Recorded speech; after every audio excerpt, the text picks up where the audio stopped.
On October 24, 1942, a scene of profound tension was unfolding at Henderson Field on Guadalcanal. Under the oppressive shroud of jungle darkness, a formidable force of 3,000 Japanese soldiers moved with determined stealth towards a lone battalion of United States Marines who were grimly entrenched along a muddy ridge line. The cold mathematics of warfare predicted an almost certain slaughter. The Japanese held a 3-to-1 numerical advantage. This was a clash between battle-hardened, elite troops fresh from conquering China and Malaya, and American defenders who were utterly exhausted, having subsisted on meager half-rations for 2 grueling months. Every authoritative military textbook of the era unequivocally stated that once attacking infantry close to hand-to-hand combat range, the decisive advantage irrevocably shifted to whichever side possessed a greater number of bayonets. Japanese commanders, with their 3,000 bayonets, seemingly held an insurmountable edge over Chesty Puller's mere 700 Marines. Yet, buried deep within the very mud that protected these American soldiers, lay an innovative class of weaponry destined to fundamentally rewrite every established assumption about how infantry engagements were fought. These were not the formidable heavy machine guns, nor the distant, thunderous artillery shells fired from miles away.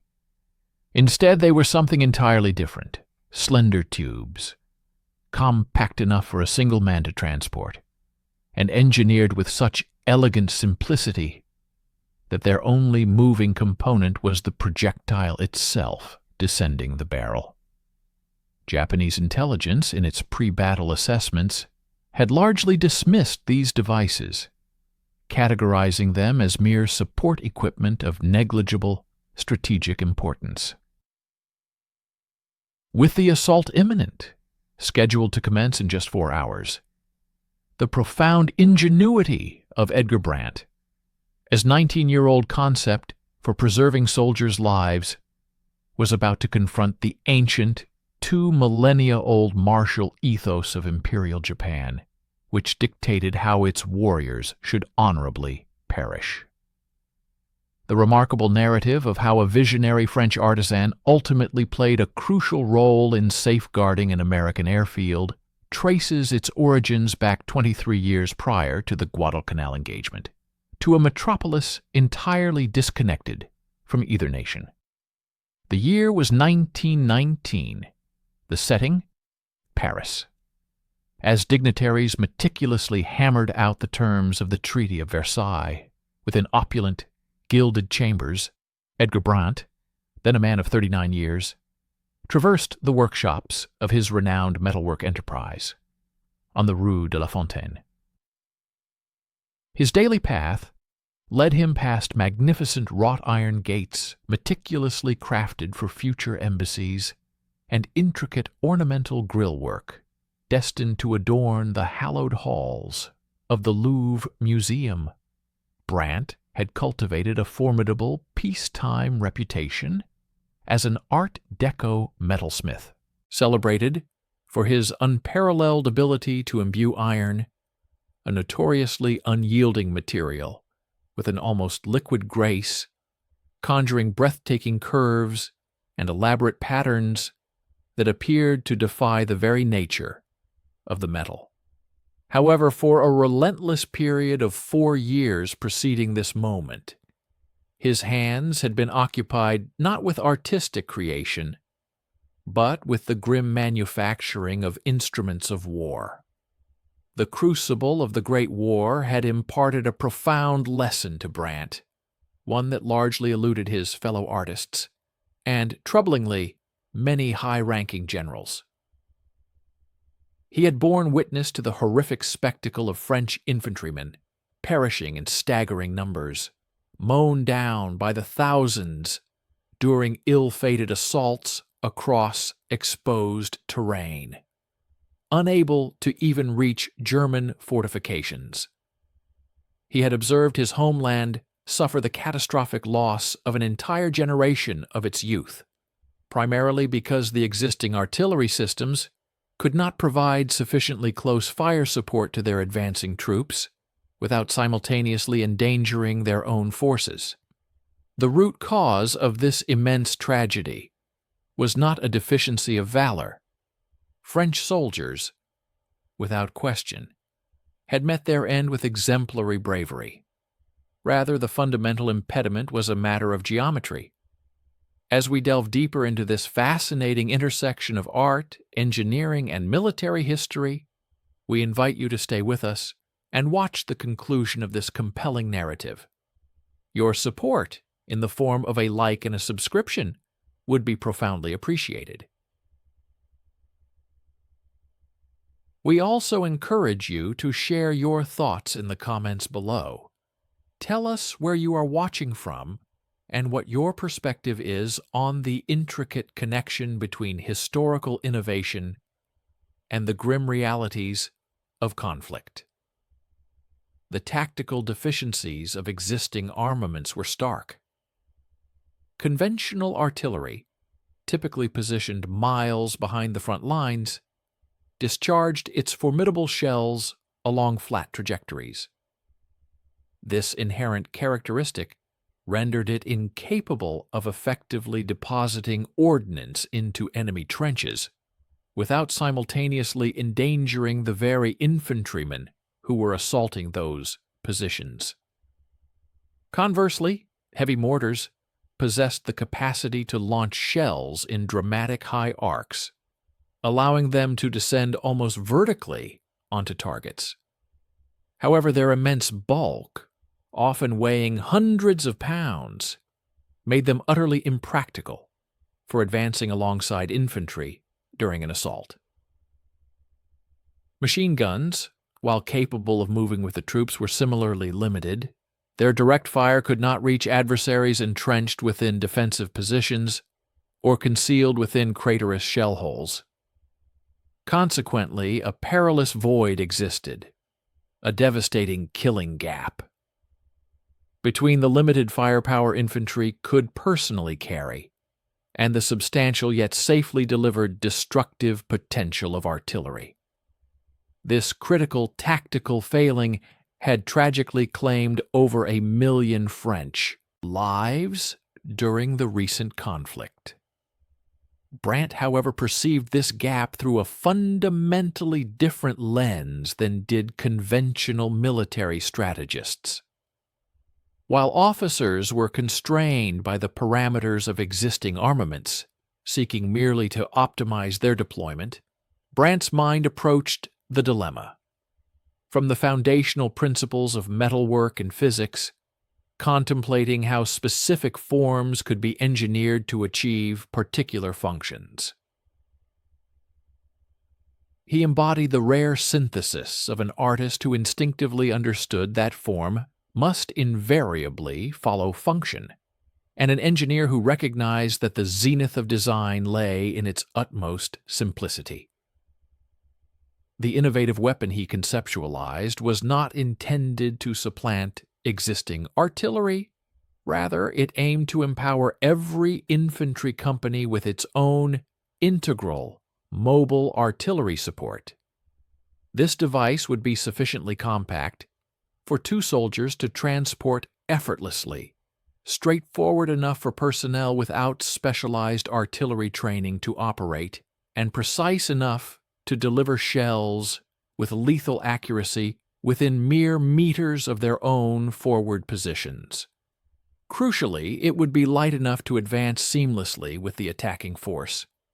His vision coalesced into a deceptively simple assembly: a tube, a stable base plate, and a bipod. Nothing more. It eschewed complex elements such as a breech mechanism, a recoil absorption system, or intricate sighting apparatus.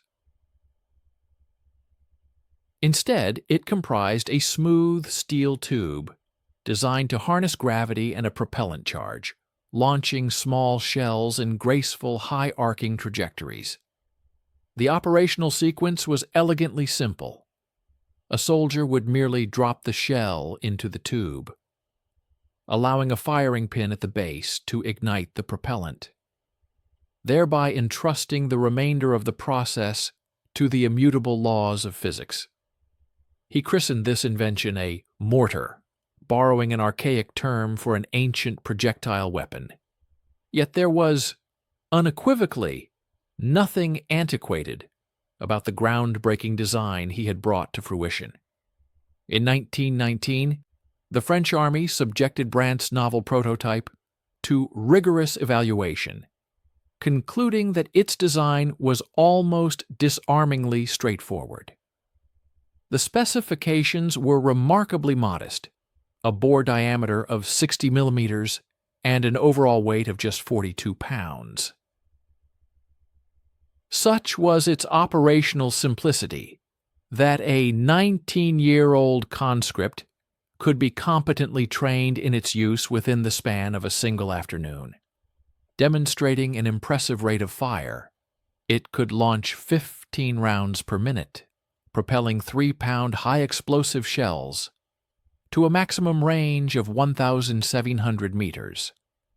Crucially, its capacity to deliver these shells in an almost vertical trajectory meant it could precisely strike targets nestled within trenches, concealed behind protective walls, or hidden deep within gullies, effectively providing indispensable fire support to infantry wherever they encountered resistance, without the inherent risks associated with conventional artillery.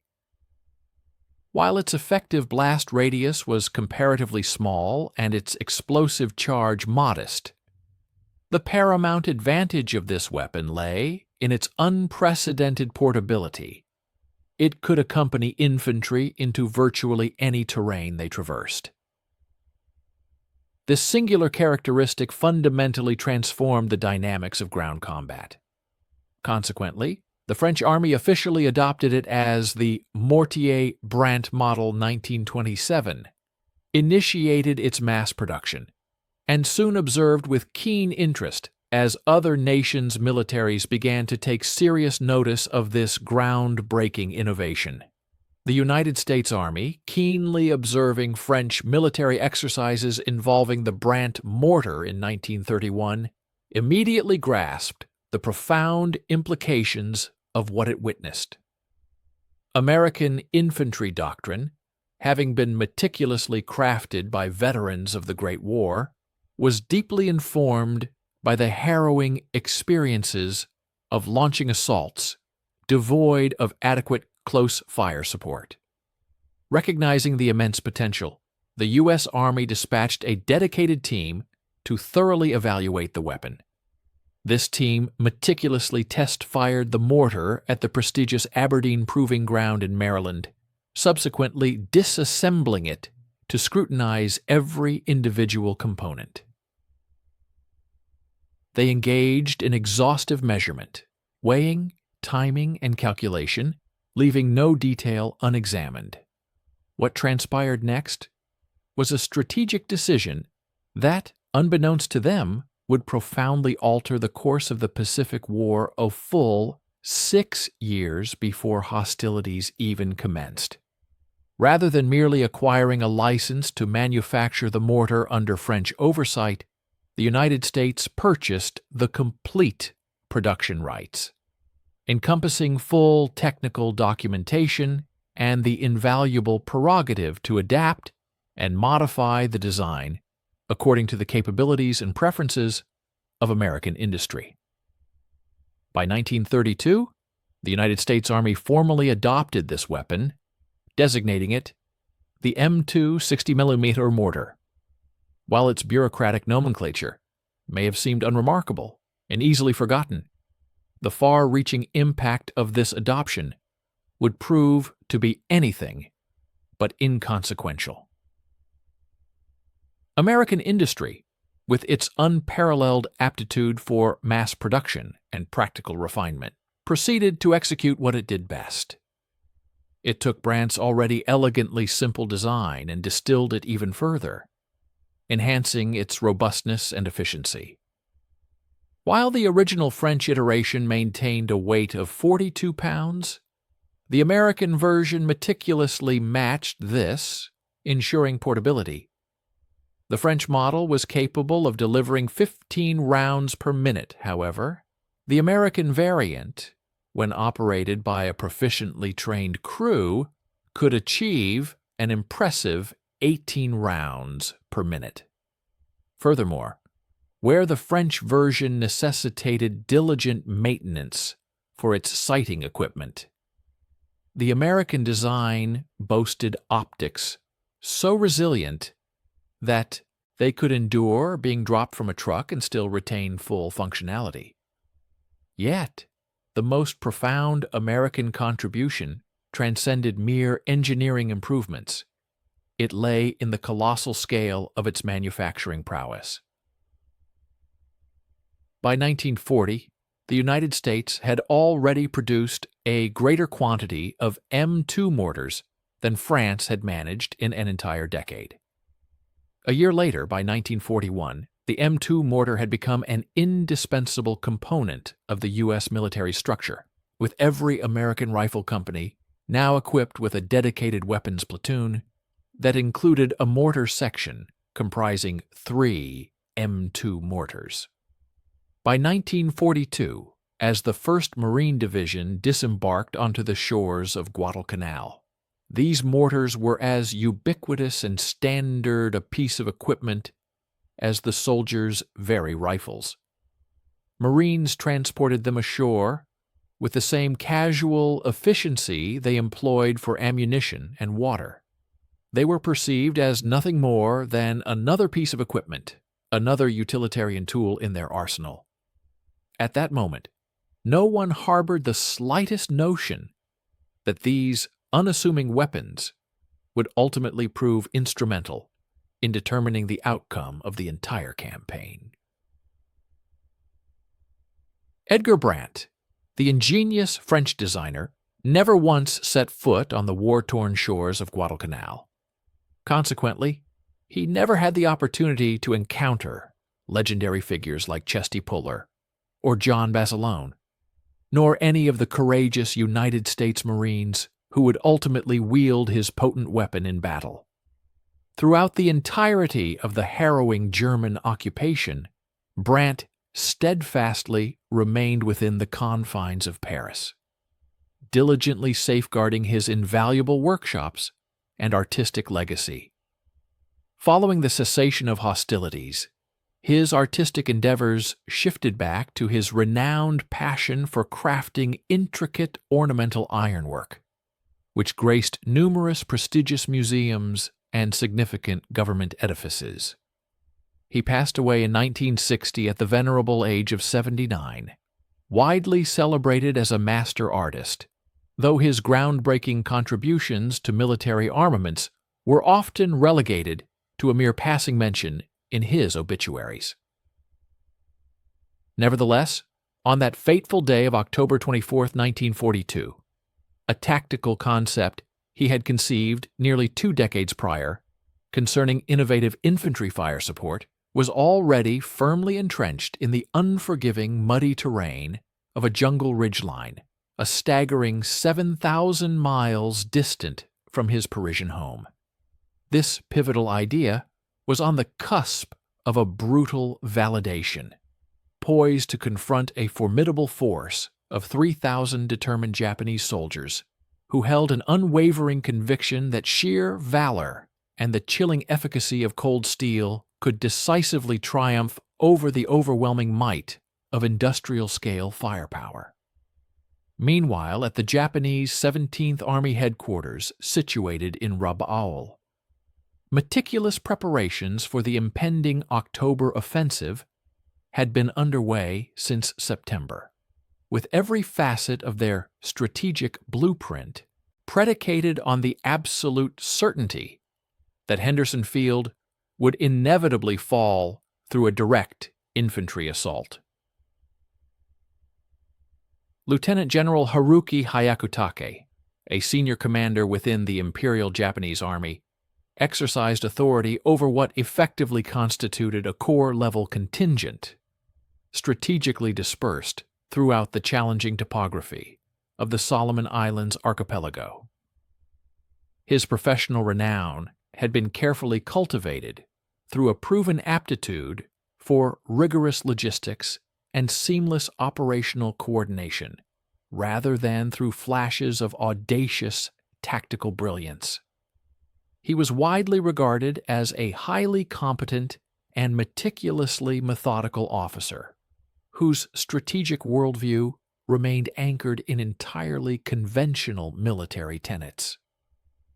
When contemplating the strategic enigma presented by Guadalcanal, General Hyakutake perceived it as a quantifiable challenge, one amenable to resolution through the application of sufficient troop numbers, precisely deployed at the opportune moment and location.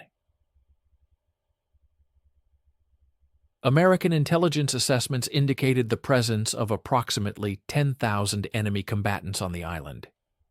Furthermore, intelligence reports suggested that their defensive fortifications were somewhat sparsely distributed around the vital airfield perimeter. Consequently, Hyakutake reasoned that a precisely coordinated, concentrated assault executed by highly trained elite troops targeting the perceived weakest sector of the American defenses would inevitably achieve a decisive breakthrough. This approach aligned perfectly with established textbook military doctrine, a methodology that had yielded considerable success in prior campaigns across China and Malaya. From Hyakutake's perspective, there existed no compelling rationale to suspect that such a proven strategy would falter on Guadalcanal. Stay with us and watch the end of the video. We will be grateful for your like and subscription. Write a comment about where you are from and what you think about the video topic. In furtherance of his strategic design, General Hyakutake entrusted the execution of the primary offensive thrust to Major General Masao Maruyama, commander of the esteemed 2nd Infantry Division. This formidable unit was more commonly recognized as the Sendai Division, a designation derived from the city of its original formation. Crucially, these were emphatically not mere garrison troops tasked with static defense, nor were they hastily assembled or inadequately trained conscripts.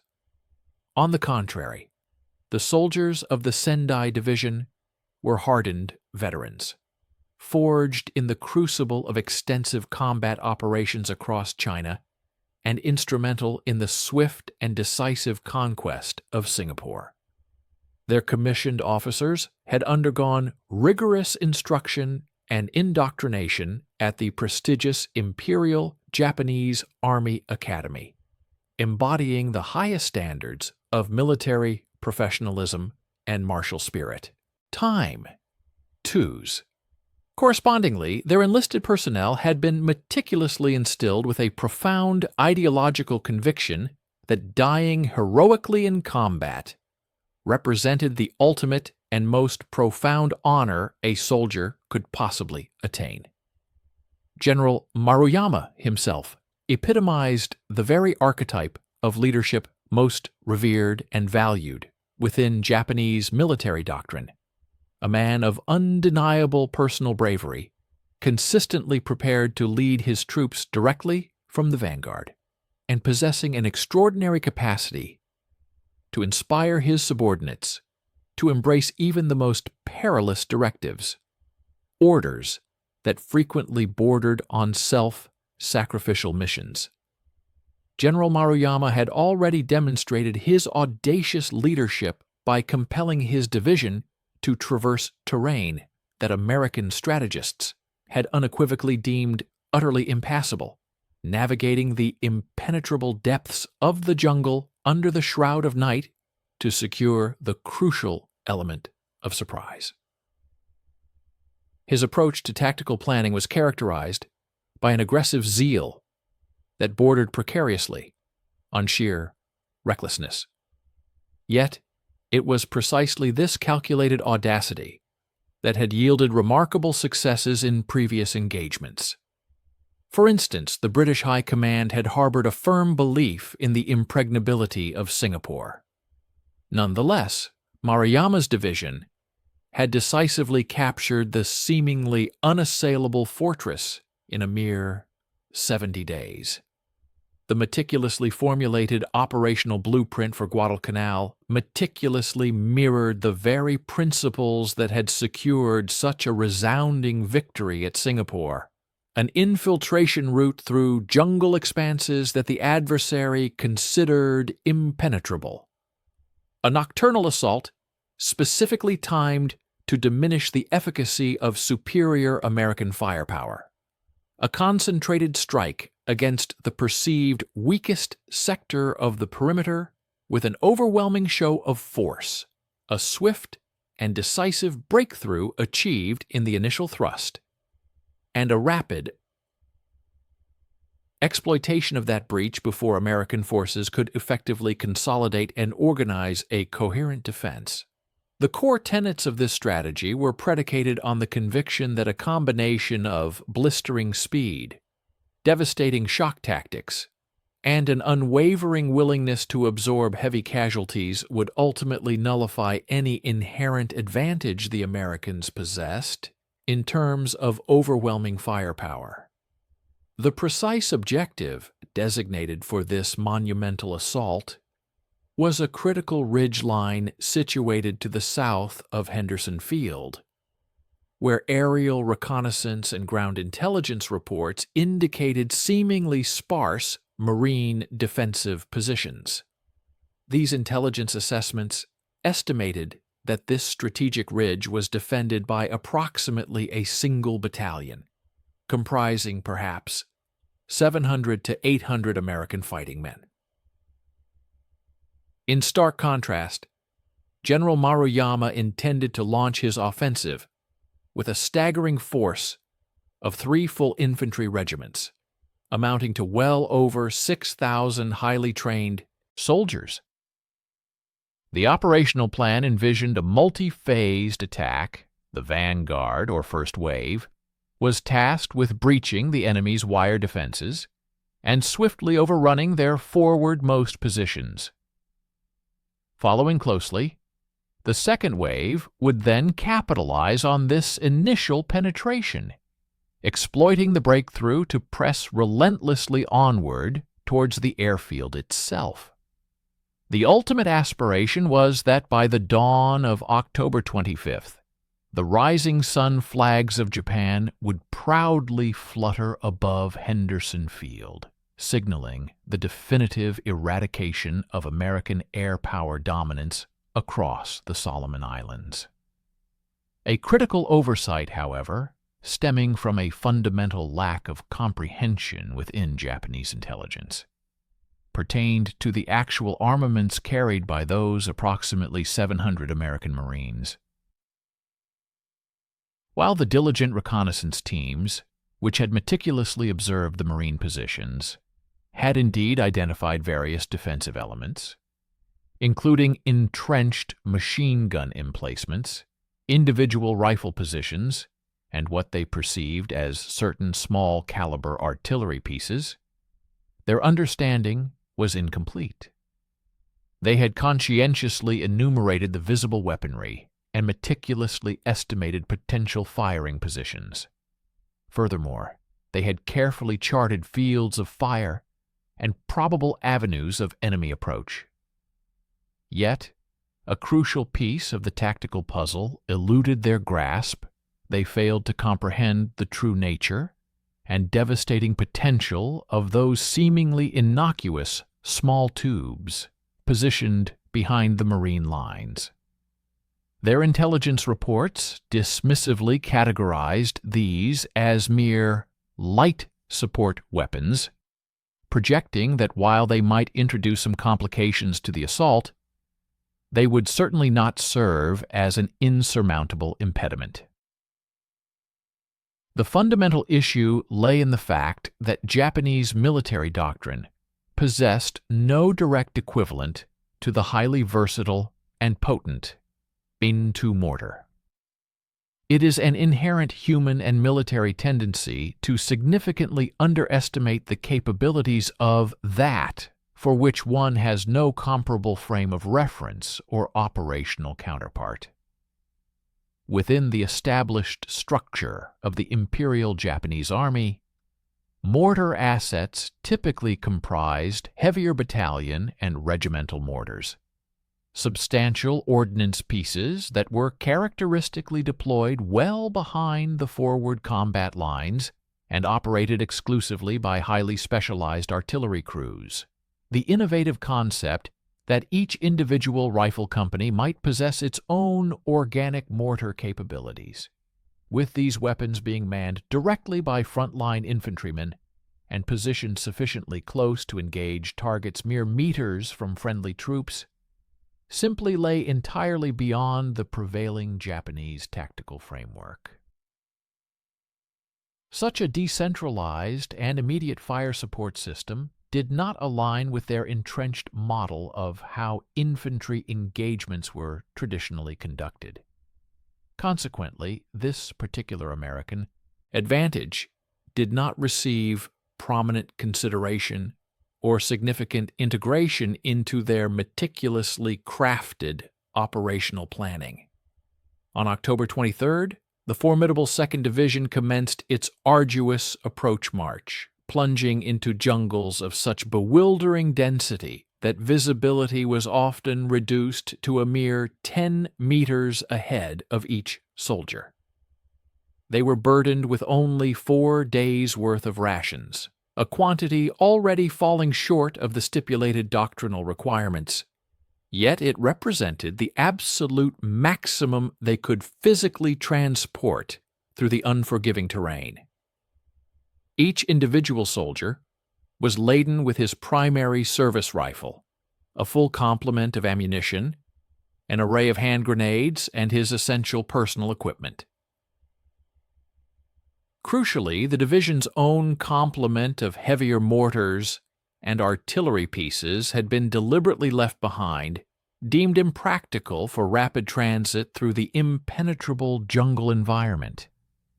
This impending engagement was therefore an infantry assault in its most unadulterated form, an advance spearheaded by men armed predominantly with rifles, fixed bayonets, and machine guns, relying profoundly on their inherent courage, unwavering discipline, and the profound expectation that these martial qualities alone would prove entirely sufficient to secure victory.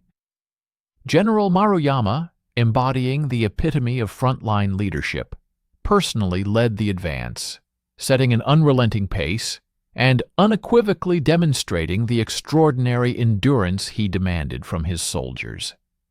The entire division moved with an almost ethereal silence, maintaining a level of noise discipline that would undoubtedly have elicited admiration from any professional army worldwide. When periods of rest were absolutely necessary, the soldiers paused in their exact positions, refraining entirely from conversation, a testament to their rigorous training. Their meager meals consisted of cold rice, a deliberate choice made to avoid the telltale smoke and light from fires that would inevitably betray their concealed positions. This type of stealthy jungle infiltration was a skill at which they were exceptionally proficient. They had executed similar maneuvers successfully on numerous prior occasions.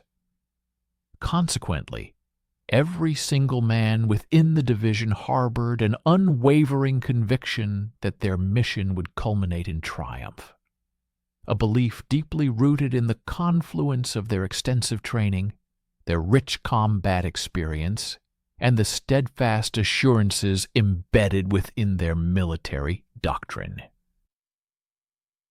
With unwavering conviction in their impending triumph, the Japanese 2nd Division reached its designated assault positions by the evening of October 24th, situated roughly 3,000 meters to the south of the Marine defensive perimeter. Despite the arduous march that had left the troops physically drained, A resolute readiness permeated their ranks. Officers meticulously synchronized their timepieces and conducted a final, thorough review of the intricate assault blueprint. The offensive was slated to commence at approximately 23 hours. The initial wave of companies was tasked with advancing directly into engagement, employing Bangalore torpedoes to breach the formidable barbed wire defenses, and then overwhelming the forward positions through decisive bayonet charges. Subsequent companies, forming the second wave, would follow in calculated intervals, poised to capitalize on any vulnerabilities or openings created by the leading assault. Speed was deemed paramount. Any hesitation was tantamount to a death sentence. Once the attack was unleashed, there would be no cessation until Henderson Field was secured or every man had perished in the attempt. These directives were unequivocal, deeply ingrained in their operational ethos. Japanese infantry doctrine, notably, contained no provisions for failure, as the very act of planning for such an outcome implicitly suggested its acceptability, an unacceptable notion. For them, it was an absolute choice, victory or death, with no middle ground. What Major General Kiyotake Kawaguchi, Maruyama, and his staff officers remained tragically unaware of, shielded by the dense jungle canopy, was that their elaborate approach had already been compromised. At precisely 21:30, Sergeant Ralph Briggs, stationed in a forward observation post, a critical 3,000 meters ahead of the main Marine lines, detected distinct sounds of movement emanating from the jungle.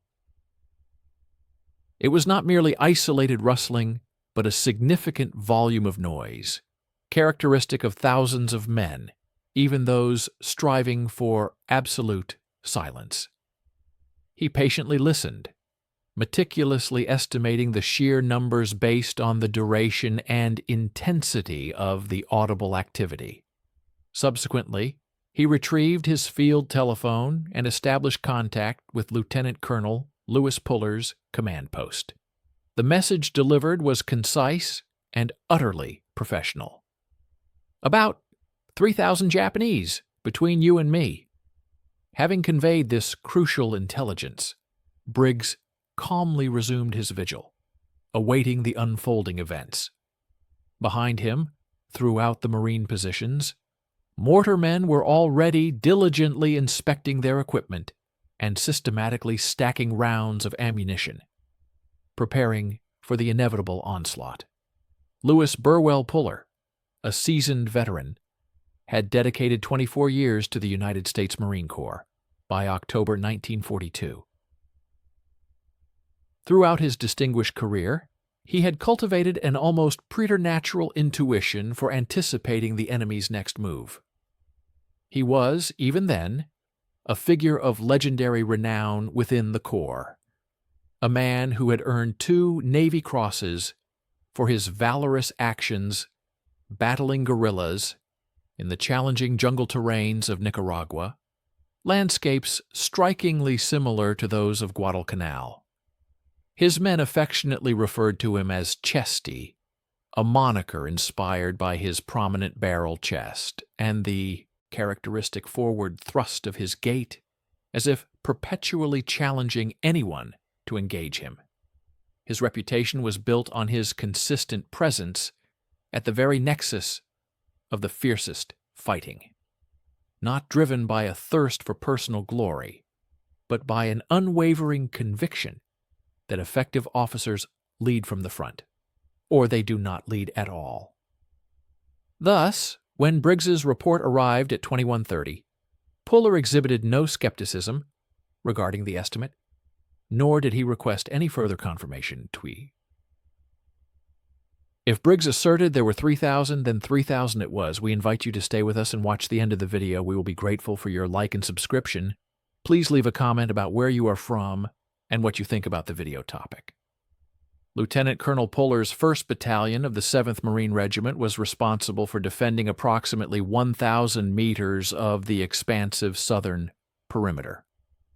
Within the next 4 hours, that particular sector was destined to transform into arguably the most perilous stretch of ground in the entire Pacific theater. His defensive architecture was anchored along a low ridge line, oriented roughly east to west, densely overgrown with jungle vegetation. This natural topography shrewdly channeled attacking forces into well-defined, predictable kill zones. Puller had invested a painstaking 2 months in fortifying and refining these positions, deploying his weaponry with the meticulous precision of an officer who profoundly understood that strategically placed firepower was exponentially more effective than the same ordnance scattered haphazardly. His machine guns were expertly sighted to establish interlocking fields of fire that would sweep across all potential avenues of approach. His rifle companies were ensconced in thoroughly dug-in positions, complete with overhead cover and unobstructed firing lanes. And crucially, behind this formidable rifle line, positioned at carefully calculated distances and angles, lay the weapons poised to decisively shape the outcome of the impending battle. These pivotal assets comprised 9 M2 mortars organized into 3 distinct sections, each boasting 3 tubes, with each tube weighing 42 pounds. Their design struck a remarkable balance, simple enough for a corporal to competently command a section, yet lethally potent enough to shatter an infantry assault before it could even reach the defensive wire. The M2 had been an integral part of Marine Corps service for a decade, but Guadalcanal presented its inaugural true test against a large-scale enemy offensive. Its published specifications, when compared to conventional artillery, appeared modest. Each shell weighed just over 3 pounds, containing approximately half a pound of Composition B explosive. The maximum range was a respectable 1,700 meters, though its effective operational range was closer to 1,000 meters. A well-drilled crew could achieve a formidable rate of fire of 18 rounds per minute, though sustaining such a tempo for extended periods risked overheating the tube. The lethal radius against exposed troops was roughly 30 meters, diminishing if the enemy was entrenched or under cover. On paper, these figures fail to impress. 3-pound shells confronting 3,000 advancing soldiers seemed akin to bringing a small pocket knife to a full-scale sword fight. However, these bare specifications entirely overlooked the profound innovations that rendered the weapon truly revolutionary.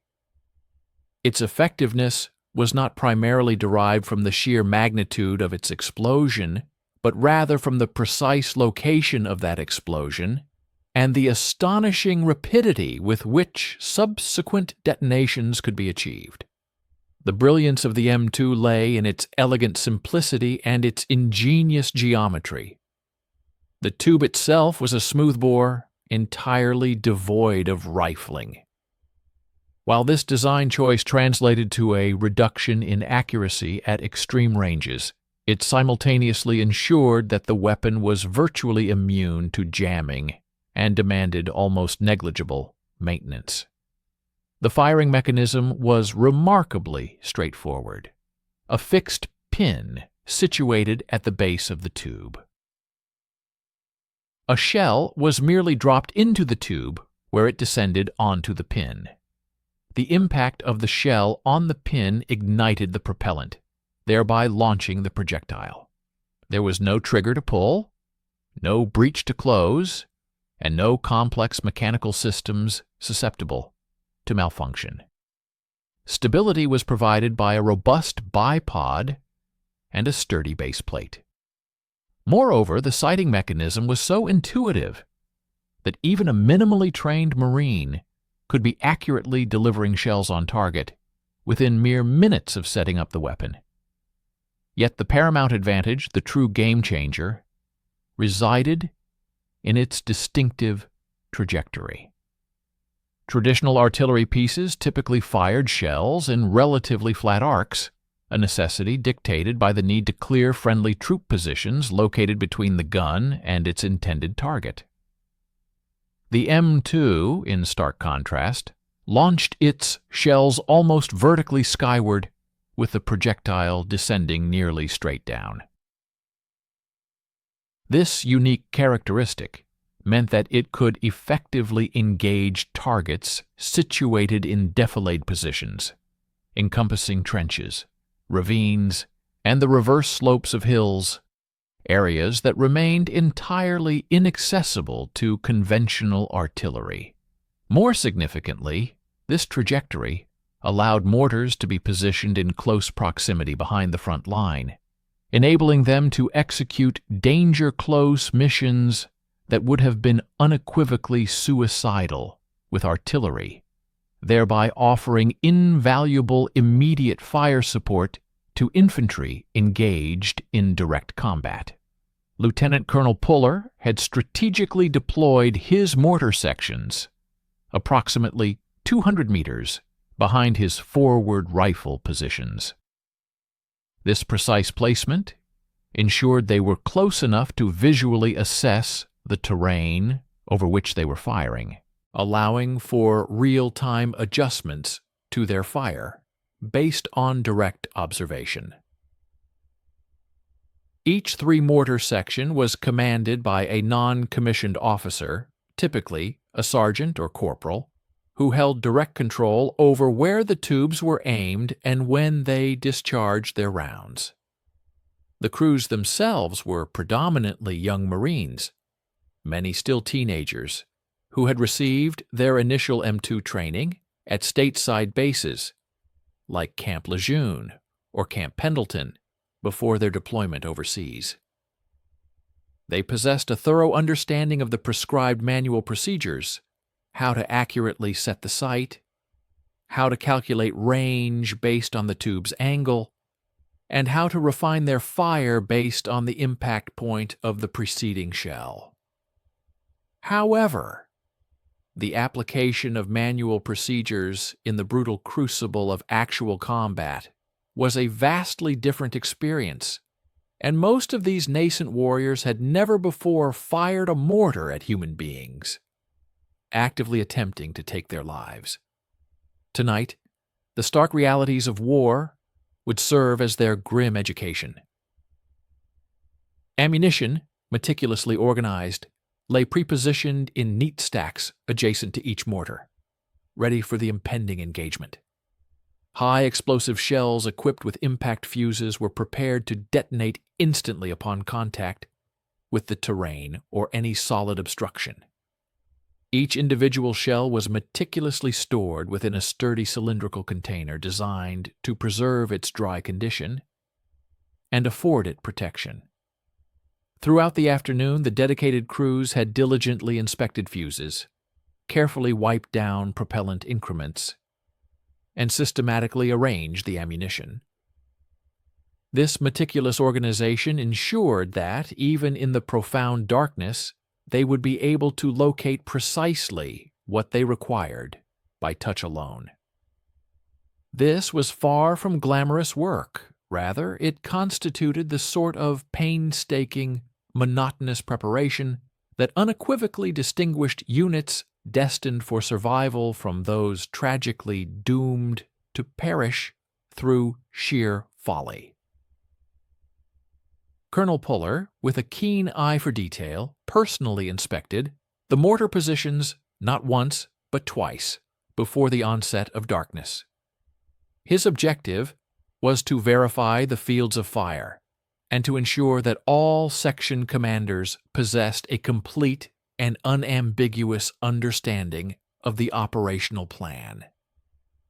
In the event of a Japanese assault, the mortars were primed to unleash pre-plotted concentrations of fire upon identified likely assembly areas, Should the enemy advance reach the defensive wire, their focus would swiftly shift to providing direct support for the rifle companies, delivering shells with pinpoint accuracy within 50 meters of friendly positions. Furthermore, if the defensive line were to be breached, the mortars would continue to fire directly into the compromised section until their ammunition was exhausted or the Japanese offensive, unequivocally, ceased. There was no contingency plan for withdrawal, as there was literally nowhere to retreat to. Henderson Field lay a mere 400 meters behind their positions. A collapse of Puller's line would inevitably mean the loss of the vital airfield, and with it, the entire Guadalcanal campaign would be irrevocably forfeited. Stay with us and watch the end of the video. We will be grateful for your like and subscription. The Marines, entrenched along the strategic ridgeline, grasped the gravity of this situation without needing explicit instruction. They had endured on the island since August 7th, engaged in a grueling campaign whose full strategic implications many did not entirely comprehend. Yet they instinctively understood its desperate importance.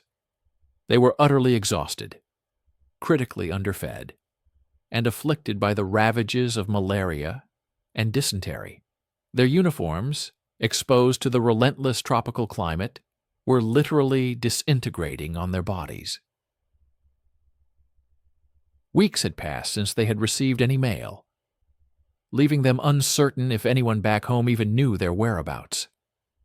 Nevertheless, they were Marines, a designation that meant they would steadfastly hold their positions until explicitly ordered otherwise, or until death claimed them. Between their resolute stand and the onslaught of 3,000 attacking Japanese soldiers lay only a meager defense of barbed wire, machine guns, rifles, grenades, and 9 modest mortars, each weighing a mere 42 pounds. In 4 short hours, they would definitively discover if these defenses would prove sufficient. The enemy assault commenced precisely at 2300 hours, heralded by a barrage of artillery fire emanating from Japanese guns strategically positioned several kilometers to the south of the Marine perimeter. The incoming shells were predominantly of smaller caliber, specifically 75 mm and below. Yet their percussive impact and audible shriek compelled Marine heads to remain down, providing crucial cover for the advancing infantry.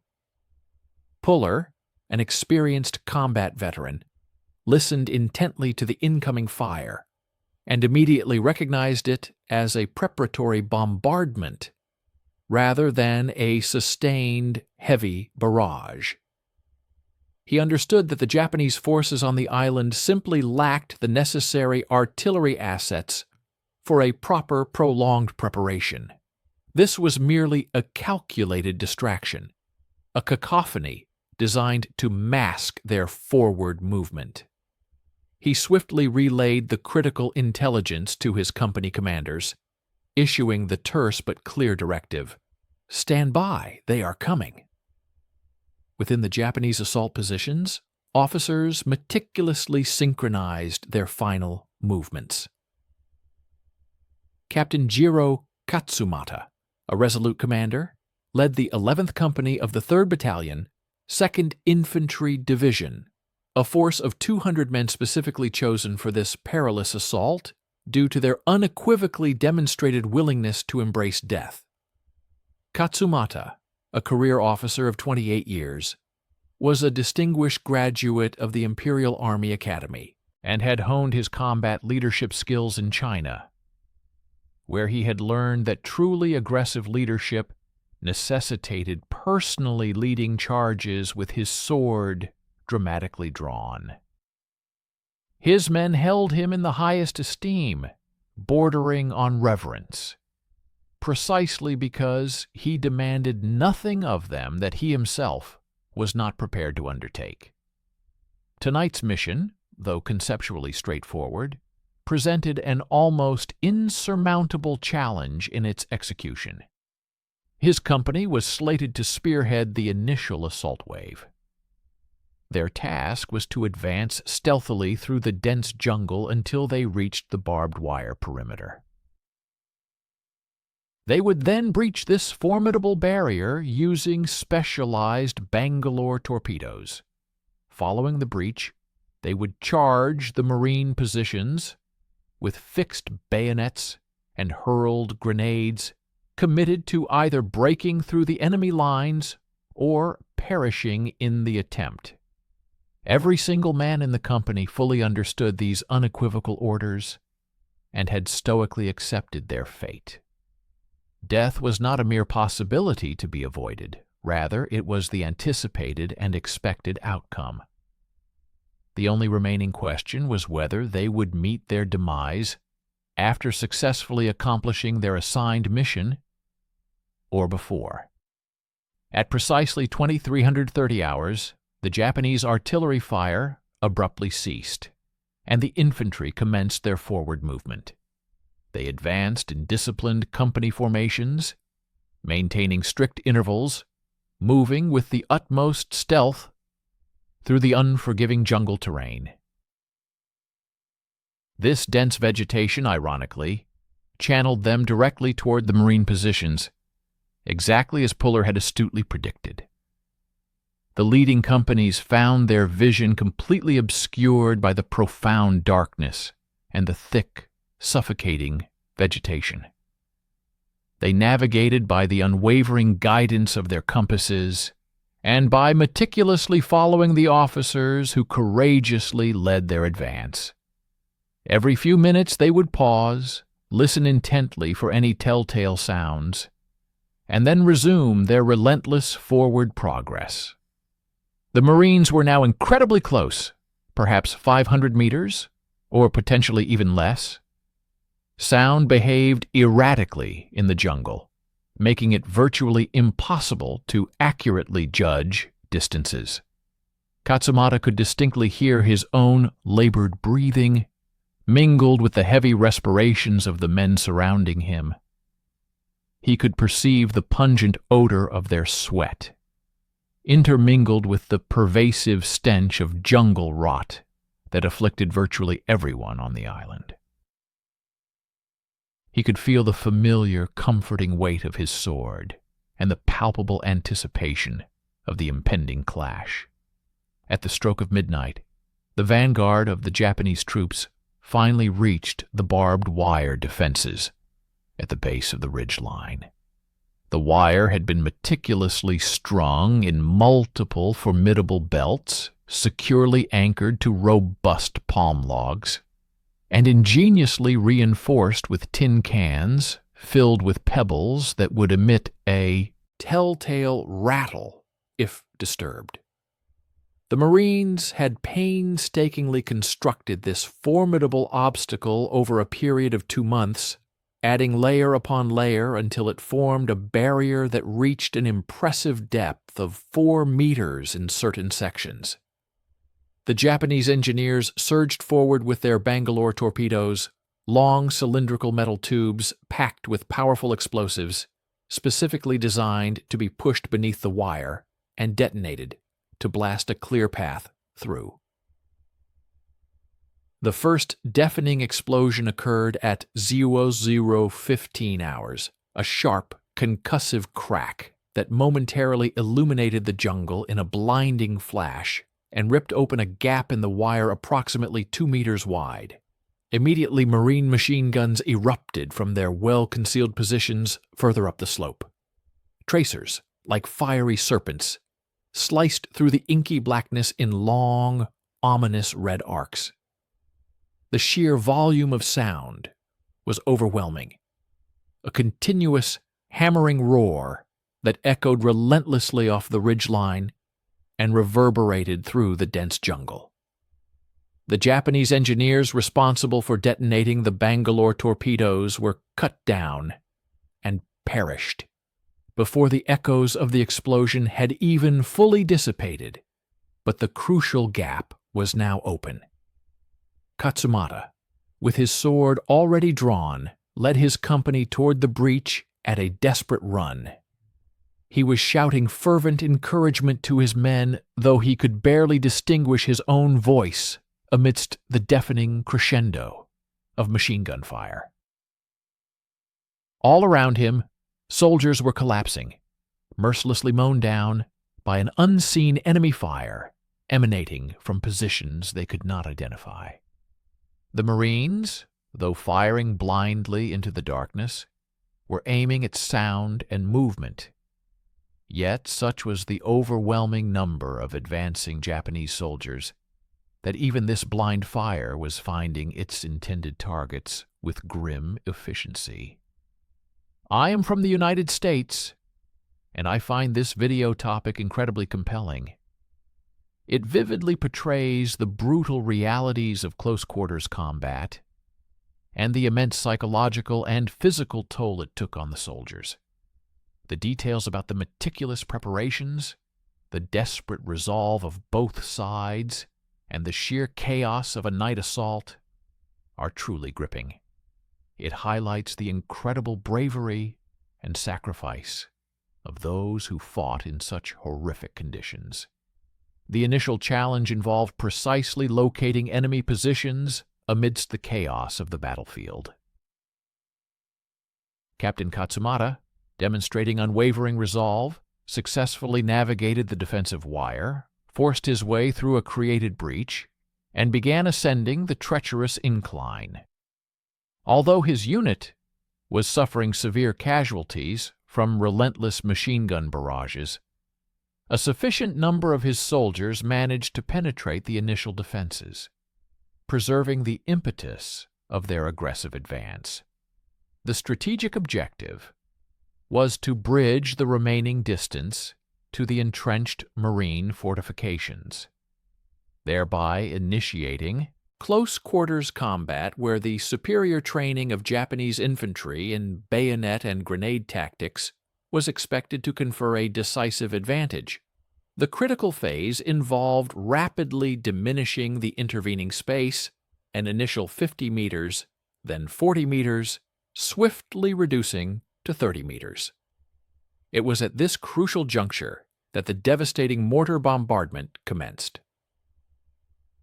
Precisely at 0020 hours, the inaugural salvo of mortar rounds struck the vulnerable opening in the defensive wire. A cluster of 9 projectiles impacted almost simultaneously, unleashed with deadly accuracy. These were 3-pound high-explosive munitions, equipped with sensitive impact fuses designed for instantaneous detonation upon striking their target. While the resulting explosions lacked the grand scale of heavy artillery fire, their strategic placement was nothing short of impeccable. The dedicated mortar teams had meticulously surveyed and pre-calibrated this precise location during daylight hours, calculating the precise range and necessary deflection with an astonishing degree of accuracy, down to mere meters. Consequently, their current operational tempo involved merely feeding shells into the mortar tubes with maximum speed and efficiency, an impressive rate of 18 rounds per minute per individual tube, collectively delivering more than one devastating shell every 3 seconds from the entire mortar section. The designated impact zone swiftly transformed into an inferno of incessant detonations, churning earth and lethal shrapnel. Japanese combatants, who had been actively advancing towards the critical breach, were either violently disintegrated or forced to take cover, pinned to the ground by the relentless barrage. The strategically vital Bangalore Gap, previously the focal point of their offensive thrust, was now an unyielding killing field where survival seemed utterly impossible.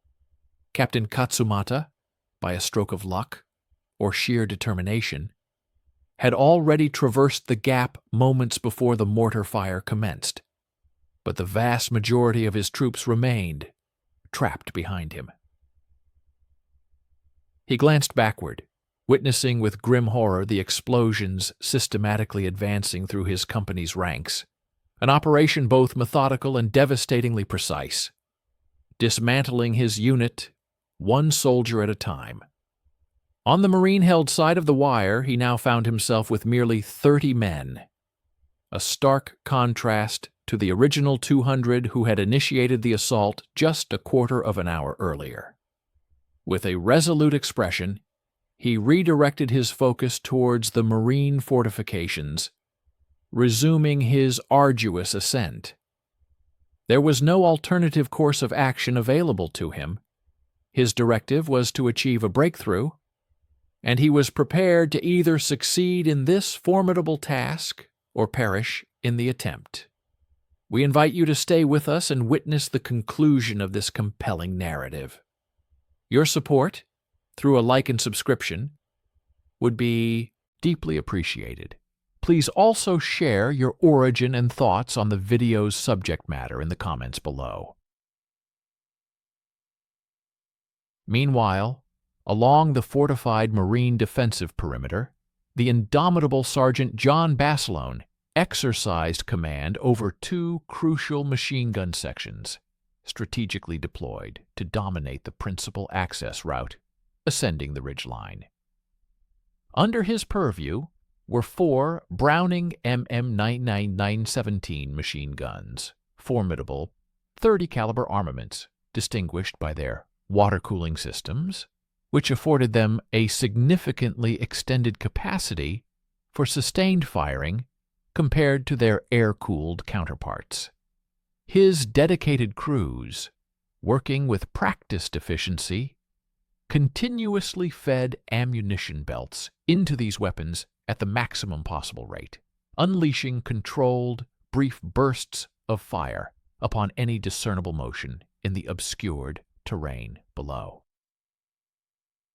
Basilone himself moved with purposeful agility among the various gun emplacements, meticulously inspecting for potential malfunctions or jams, vigilantly monitoring the water jackets to prevent dangerous overheating, and precisely coordinating the suppressive fire towards any perceived auditory cues or visual disturbances.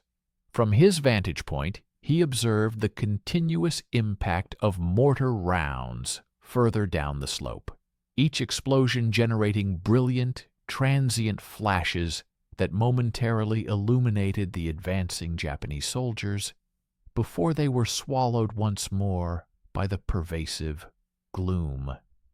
The mortar units were fulfilling their mission with devastating efficacy, systematically disrupting the enemy's offensive momentum and preventing them from consolidating their forces for a decisive final charge.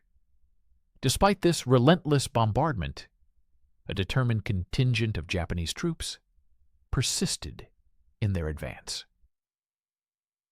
He could distinctly hear their battle cries echoing through the night and occasionally discern individual silhouettes starkly outlined against the momentary brilliance of the mortar flashes, relentlessly ascending towards his defensive posture, their bayonets ominously fixed.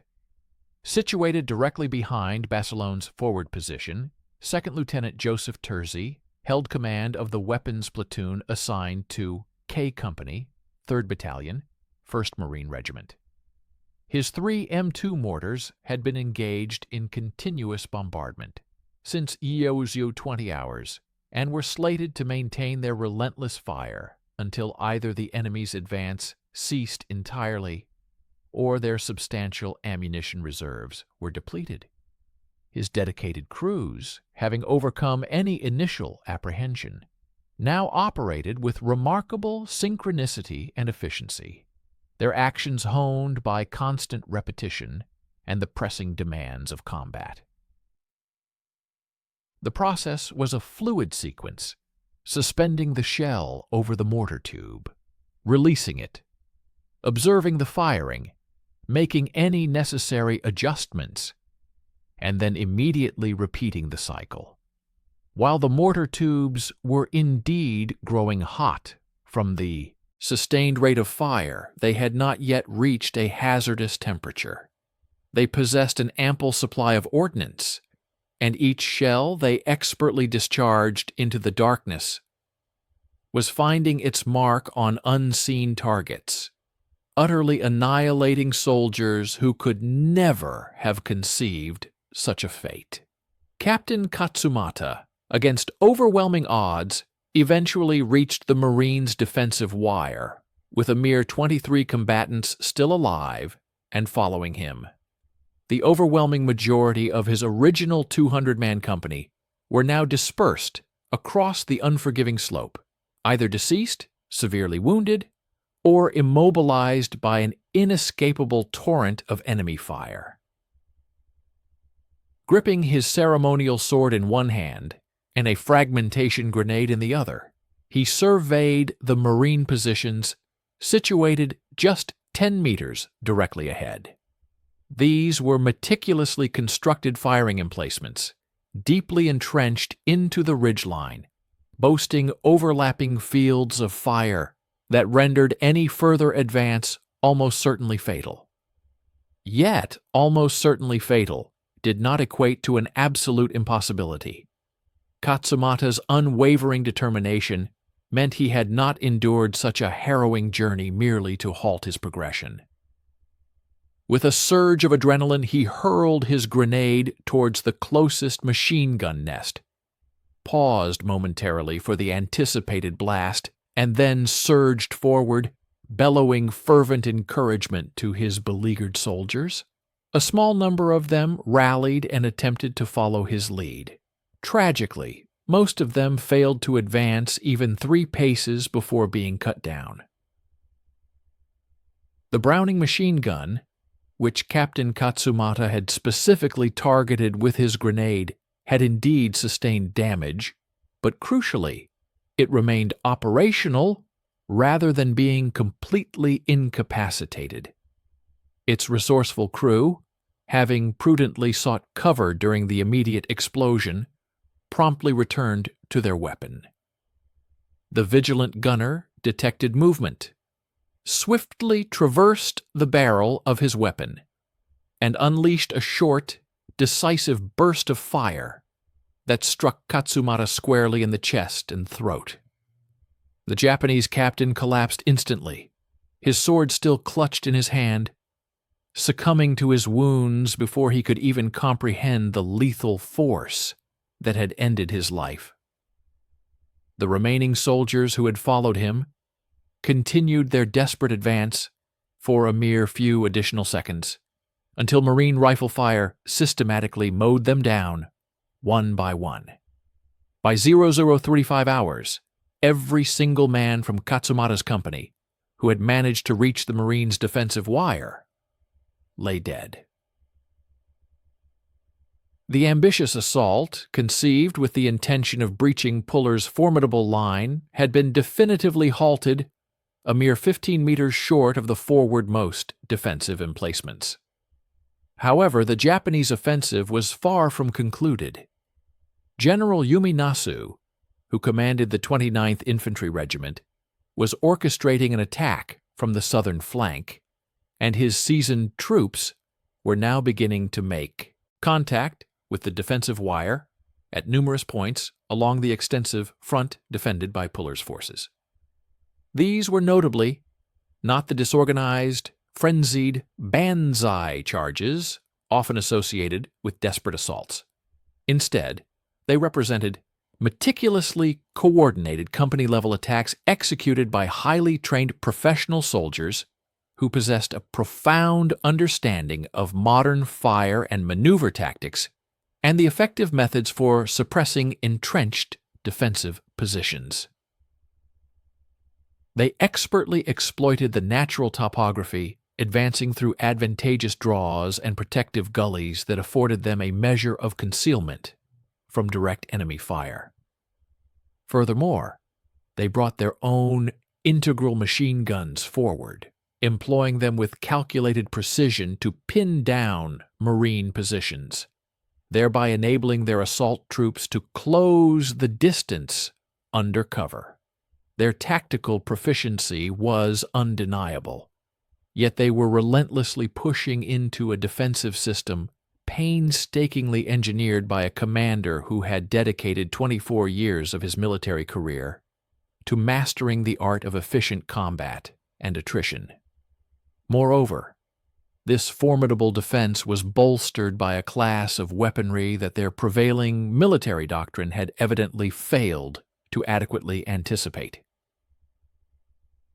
The M2 mortars, demonstrating exceptional adaptability, continuously adjusted their fire as the multi-pronged assault unfolded, methodically walking their devastating shells along the base of the ridgeline wherever concentrations of Japanese troops were detected, while the individual mortar section commanders were unable to visually acquire their targets amidst the profound darkness of the night.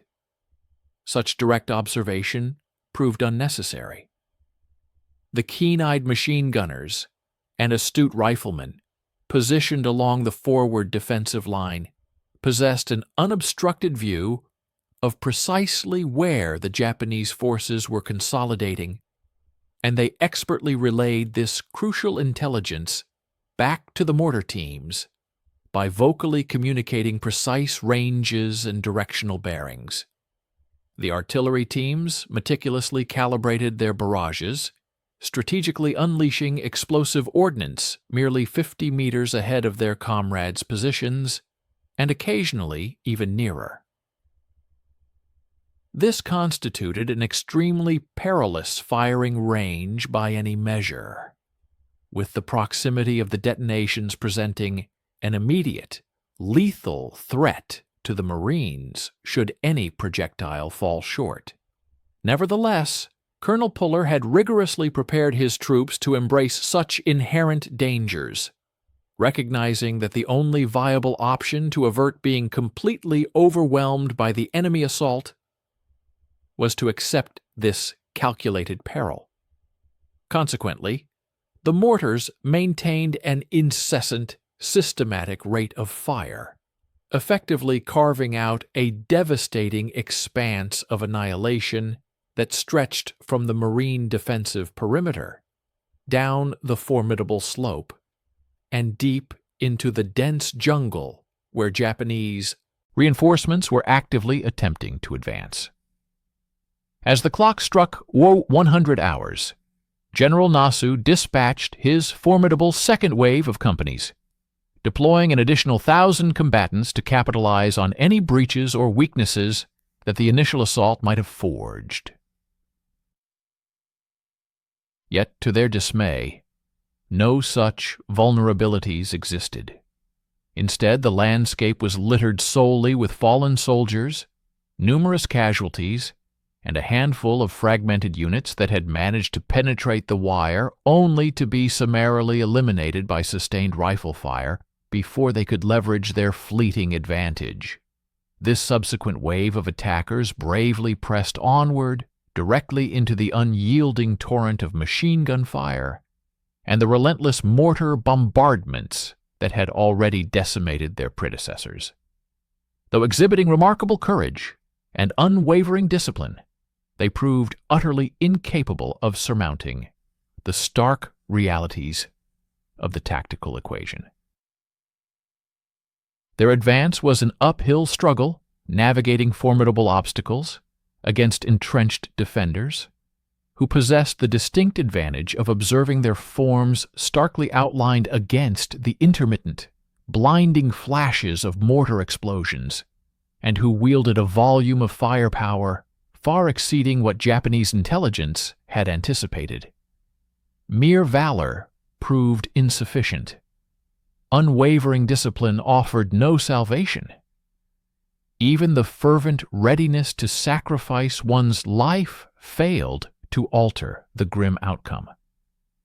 General Nasu himself, accompanied by his dedicated command group, was actively pressing forward, desperately endeavoring to impose order upon a battle that was rapidly dissolving into utter pandemonium. He could distinctly perceive the incessant chatter of machine gun fire and the concussive force of numerous explosions. Yet the dense darkness and the disarray prevented him from discerning the precise fate unfolding for his units. Crucially, all lines of communication had fractured almost instantaneously upon the commencement of the engagement. Messengers dispatched to the front lines vanished, never to return with updates. Nasu had already committed over half of his regiment's strength, and from his limited vantage, it appeared they had accomplished absolutely nothing of strategic value. The Marine defensive line, according to his operational projections, should have collapsed long ago. His forces were supposed to be relentlessly advancing towards the critical objective of Henderson Field. Instead, they were perishing en masse amidst the barbed wire entanglements, and within the meticulously calibrated kill zones beyond, systematically annihilated by an overwhelming array of weaponry that seemed to materialize from every direction simultaneously. We urge you to stay with us and watch the conclusion of this compelling video. We would be immensely grateful for your kind, and thoughtful subscription. Please also share a comment below, letting us know where you are from and what your thoughts are on the crucial topic discussed in this video. Precisely at EO-130 hours, a Marine mortar shell found its mark with devastating precision, impacting directly upon General Nasu's command post. The general sustained severe injuries from shrapnel, which pierced both his chest and abdomen. He was destined to succumb to his grievous wounds within the subsequent few hours. Although historical records offer conflicting narratives regarding whether his demise was instantaneous or if he lingered until the ensuing day.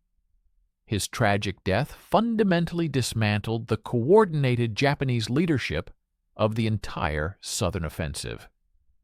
Deprived of a central command authority, the Japanese assaults persisted, yet they rapidly devolved into an increasingly chaotic and fragmented series of actions. Individual company commanders, bound by unwavering adherence to their directives and by a Japanese military doctrine that strictly forbade independent decisions to retreat, continued to propel their troops forward. They relentlessly assailed the very same fortified positions that had already successfully repelled numerous prior onslaughts. In a grim repetition of fate, they met their end entangled in the identical barbed wire that had claimed the lives of their fellow soldiers. By the stroke of EO-200 hours, the grand offensive had completely fractured, devolving into a fragmented collection of isolated company-level engagements. Each of these desperate thrusts was systematically annihilated by the identical, devastating synergy of sustained machine gun volleys and relentless mortar bombardments that had already obliterated all preceding attempts. It was becoming unequivocally clear that the Marines were not securing victory through an inherently superior display of individual bravery or more intensive, specialized training.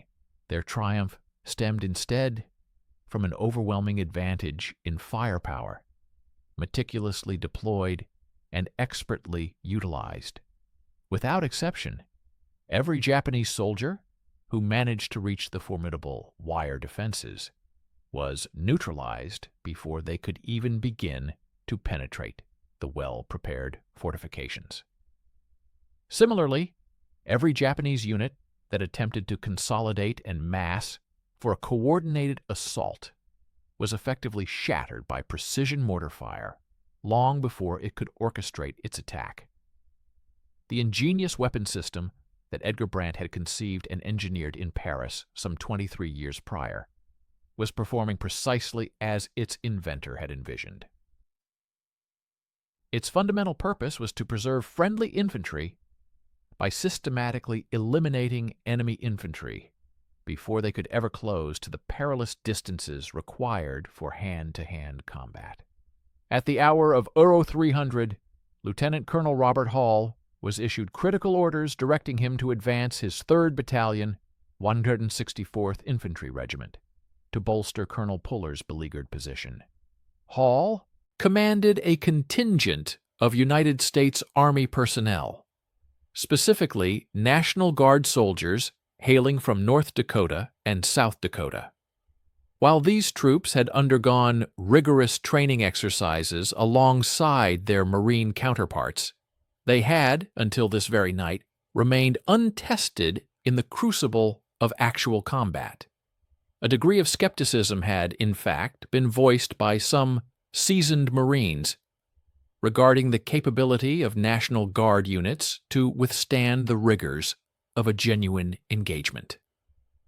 Hall's battalion was now poised to unequivocally provide the answer to that lingering question. They methodically pushed forward under the cloak of darkness, diligently transporting their own M2 mortars and essential ammunition, before strategically establishing their defensive postures on Puller's vulnerable flanks. The resolve and fighting prowess of these newly arrived soldiers would undoubtedly be put to the ultimate test by the Japanese forces within the hour. General Maruyama, who was orchestrating the operations of the 2nd Division from his strategic headquarters situated several kilometers to the south, remained entirely bereft of precise intelligence regarding the unfolding fate of his assault troops. He possessed knowledge that the offensive had indeed been launched, and he was aware that the toll in casualties was alarmingly high. However, he remained tragically ignorant of the fact that his meticulously planned assault had, in essence, already met with catastrophic failure. Fundamental Japanese military doctrine mandated the relentless continuation of all attacks until either a decisive victory was secured or the unit itself was utterly annihilated. Consequently, he transmitted fresh directives committing his reserve regiment to the ongoing assault.